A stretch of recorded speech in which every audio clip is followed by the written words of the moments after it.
नमस्कार, मेरा नाम है राज के वर्मा और आप देख रहे हैं रिपोर्टर जी। दोस्तों, स्वागत है आपका एक और दमदार वीडियो में, जहां आज हम बात करने वाले हैं एक ऐसी कहानी की जो सुनकर आपका दिमाग हिल जाएगा। सोचिए जरा, एक 40 साल का सीनियर एग्जीक्यूटिव, IIM बेंगलोर से MBA किया हुआ, पब्लिक लिमिटेड कंपनी में टॉप पोस्ट पर, सालाना पैकेज 1 करोड़ 20 लाख रुपए, महीने का पोस्ट टैक्स इनकम करीब 6 लाख रुपए, लाइफ टाइम सेविंग पूरे 7 करोड़ से ज्यादा, कोई बच्चा नहीं, फैमिली में सिर्फ खुद की जिम्मेदारी। लगता है ना कि ऐसा बंदा तो गुरुग्राम में आराम से 10-15 करोड़ का लग्जरी घर खरीद सकता है।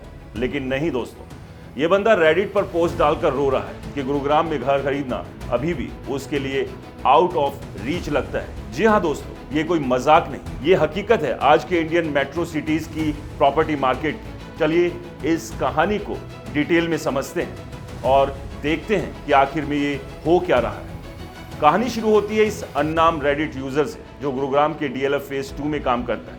वो लिखता है कि उसके ऑफिस के आसपास बिल्डर फ्लोर, मतलब 2300 स्क्वायर फीट का 4 BHK, वो भी कम से कम 5 करोड़ से शुरू।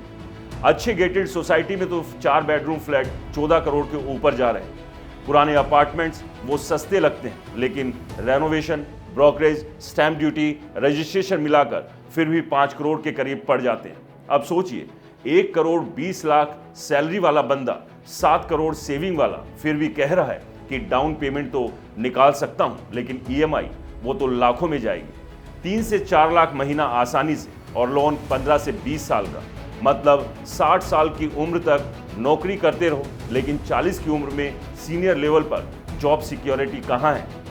कॉर्पोरेट वर्ल्ड में तो कभी भी कुछ भी हो सकता है। वो लिखता है, इस पैसे में मुझे बस फालतू की फॉल सीलिंग, शो ऑफ मिल रहा है, लेकिन real quality of life, clean air, clean water, green space कुछ नहीं। और ये सिर्फ उसकी पर्सनल फ्रस्ट्रेशन नहीं, रेडिट पर हजारों कमेंट्स आए।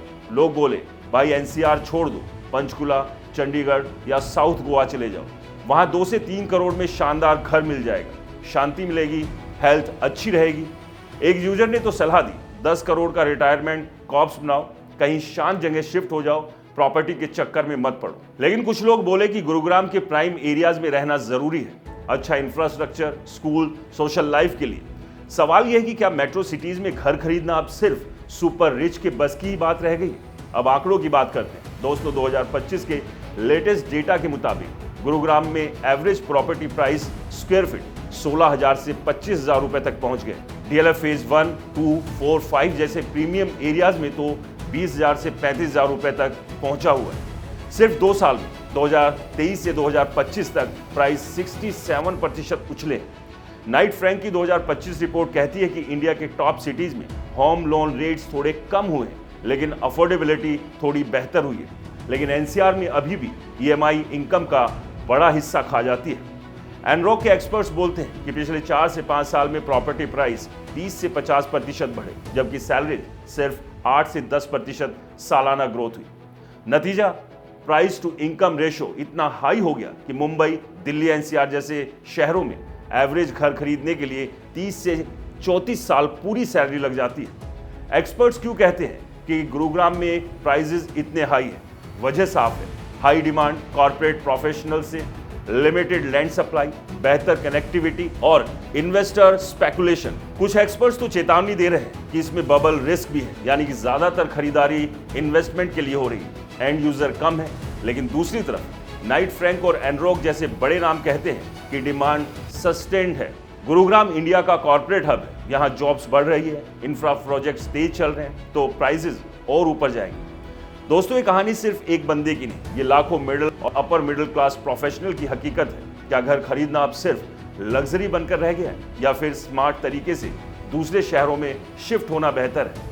आप क्या सोचते हो? कमेंट्स में जरूर बताएं। अगर वीडियो पसंद आया हो तो इसे लाइक करें, शेयर करें और अपनी कहानी भी हमें कमेंट बॉक्स में जरूर बताएं। और हमारे चैनल को सब्सक्राइब और फॉलो करना बिल्कुल ना भूलें। मिलते हैं ऐसी अगली कहानी के साथ, तब तक के लिए नमस्कार।